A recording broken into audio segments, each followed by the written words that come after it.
Nah, sekarang kita tiba di ruang pengajar Stovia. Pengajar Stovia berjumlah 12 orang yang biasanya dibantu oleh asisten pengajar yang berasal dari lulusan pelajar Stovia terbaik. Setiap tahun, pengajar Stovia mengalami perubahan karena ada yang mendapatkan hak cuti untuk pulang ke Belanda. Pengajar Stovia akan menempati ruang pengajar pada saat menjelang kegiatan pembelajaran, saat istirahat sekolah, dan sesuai kegiatan pembelajaran.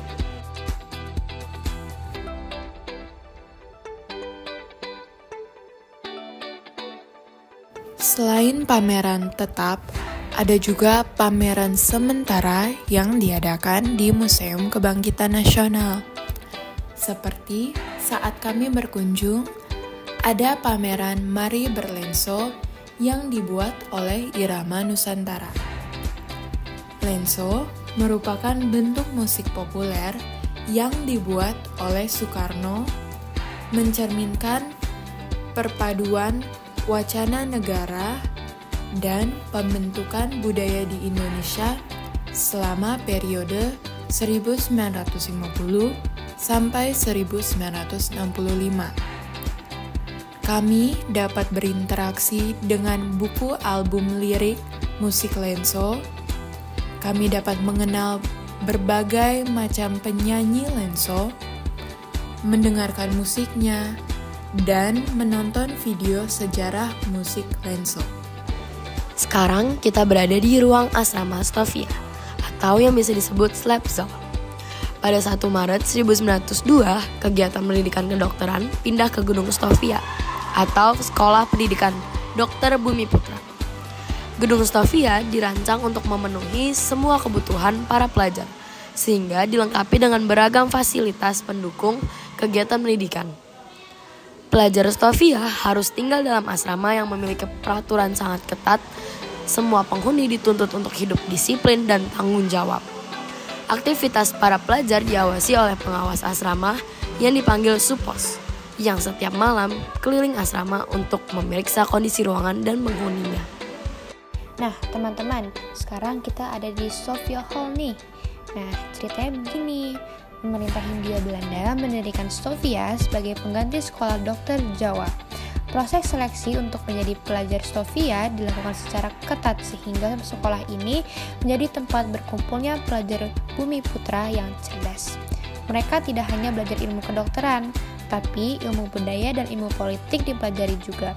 Hal inilah yang menjadikan pelajar Stovia memiliki kepekaan akan kepedulian yang tinggi terhadap kondisi lingkungan. Halo teman-teman, sekarang saya bersama salah satu pengunjung di Museum Stovia ini. Halo, langsung buat nama saya juga. Dan saya mau tanya aja sih, kenapa kakak ke museum ini? Kenapa dari semua museum, kenapa Stovia? Karena ini juga museum yang menarik banget sih, soalnya kan ini dulu tempat belajar kedokteran pertama ya buat orang dulu ya. Udah gitu, Stovia ini itu tuh kayak mimpin banyak banget kedokteran. Dan itu juga dia kan jadi salah satu cikal bakal kebagian nasional. Makanya aku udah mau tertarik dengan mengunjungi museum ini.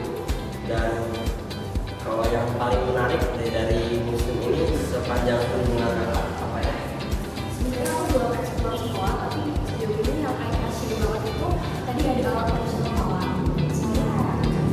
Iya, aku juga begitu dengan cara pemakaiannya itu bagi aku menarik. Nah, sekarang kita ada di Hall of Traditional Medicine, di mana di sini isinya alat-alat pembuatan obat tradisional. Masyarakat Nusantara telah mengenal pengobatan tradisional sejak lama. Pengetahuan tersebut langsung diwariskan secara turun-menurun dari generasi ke generasi.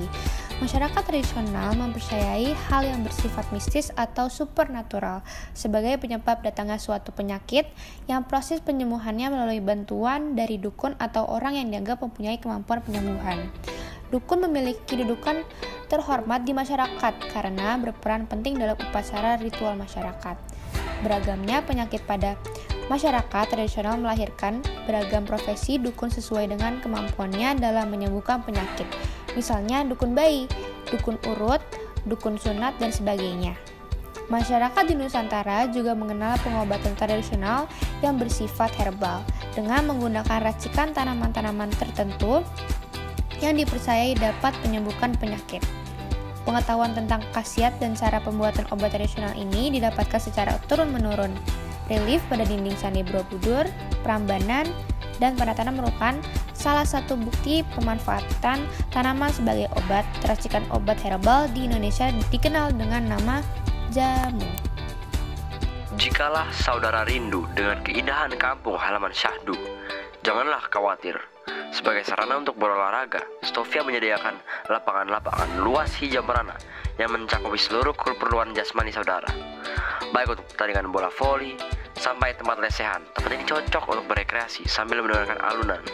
Dan jangan lupa juga saudara, akan perpohonan yang cukup dekat ini sebagai tempat teduh di tengah kegaduhan. Kegiatan kami pada hari ini Dan Bel. Bye-bye.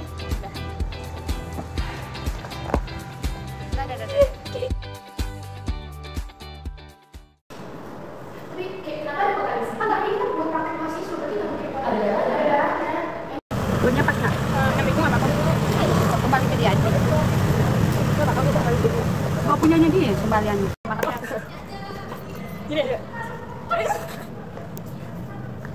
Kemudian in this Sumatra, where the Bataks in the